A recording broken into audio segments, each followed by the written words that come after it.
Welcome to another video. This week, we'll be learning how to score scenes involving fear and panic. In other words, we'll be learning how to write music that sounds like this.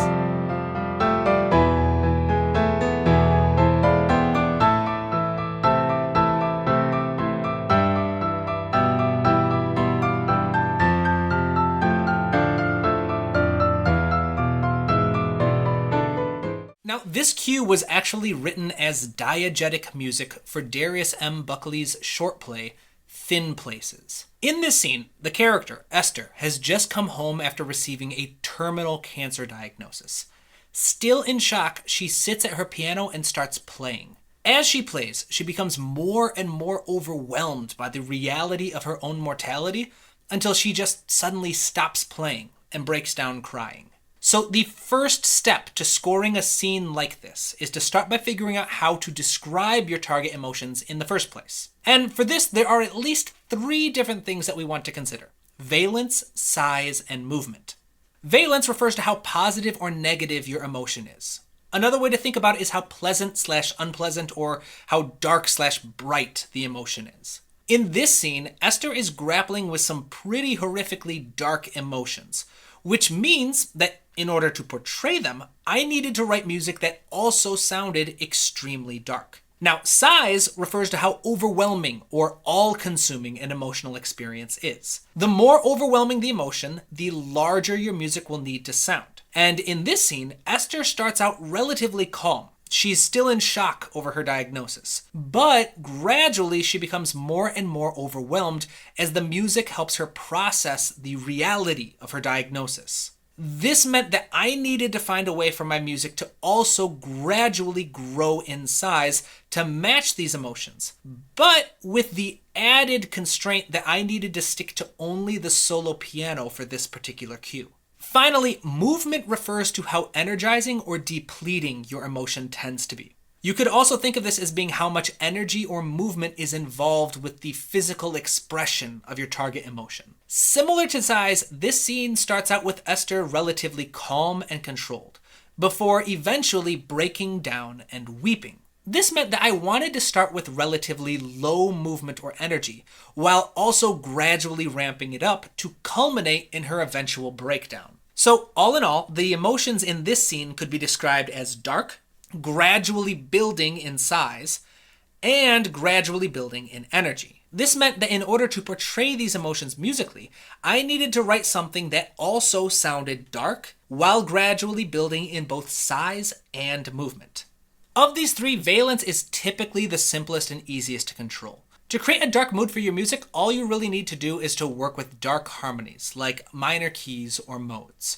In this case, I chose the key of A minor and used a simple chord progression of A minor, E minor, F major, and E major.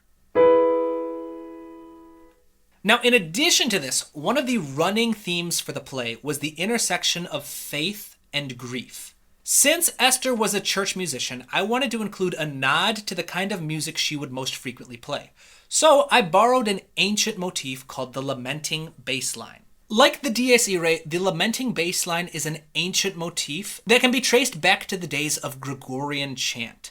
And it's continued to be used over the years in countless different settings that concern grief, loss, and death. The motif is super simple and just consists of a stepwise bass line moving from the root of a natural minor scale down to the 5th.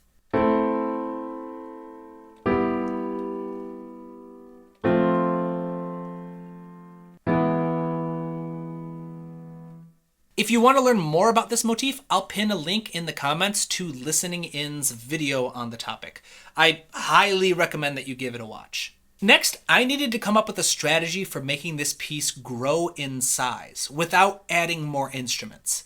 And this is actually a pretty simple thing to do, since size, valence, and movement are all technically subjective measurements. This means that there is no de facto large ensemble. There's only larger or smaller than whatever else you've been using in the scene or your soundtrack as a whole. So long as I started out with a small arrangement, say a melody and a bass line, I could make my music grow by gradually adding more layers and octaves to the mix. To reinforce this strategy, I also gradually increased the dynamics and volume of my music to match the shift in size. I also used a very similar strategy for creating the movement needed for this emotion. One of my favorite strategies for adding movement to music is to just simply add more layers.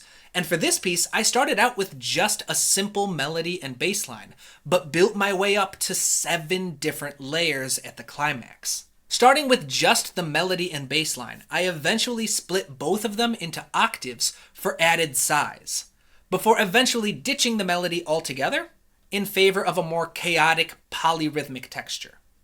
My additional layers included rhythmic chordal tones, an ostinato that I harmonized and added a few accent notes to, and an arpeggio in the bass which I also eventually harmonized with 3 voices. If you want to learn more about writing multiple rhythmic layers like this and having them work out, I recommend watching my videos on counterpoint and ostinati, which I will include in the description of this video.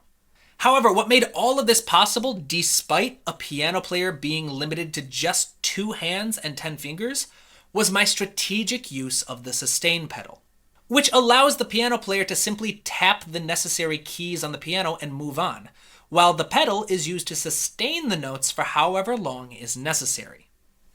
For example, if I were to remove the pedal from my bass line, it would result in a very different sound.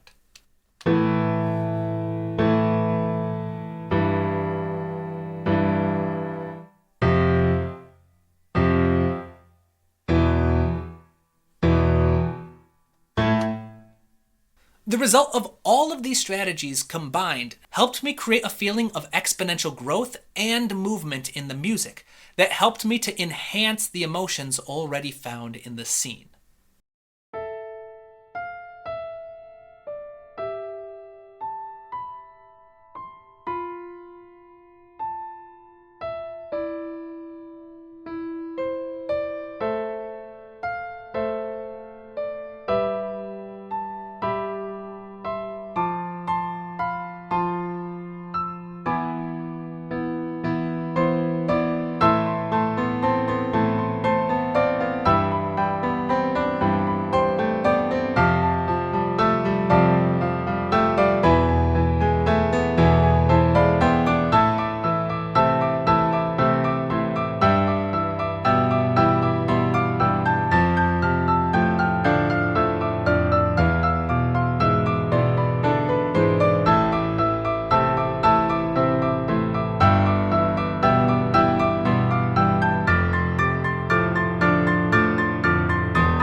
So, to summarize, the secret to scoring panic and fear is to start with some form of dark harmony, like a minor key. Then you can gradually increase the dynamics of your music while adding more octaves and layers to control the size, while adding multiple rhythmic layers like ostinati can build a sense of controlled chaos that bring the whole thing together. And with that, we have reached the end of another video.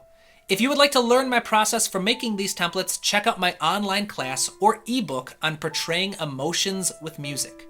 I want to take a quick moment to thank my wonderful patrons who make videos like this one possible. I also want to thank each of you who show your support through various means, like subscribing to my channel and sharing my videos. I appreciate each of you more than you know. So until next time, my friends, keep studying, keep working hard, and keep writing new music. I will see you in the next video.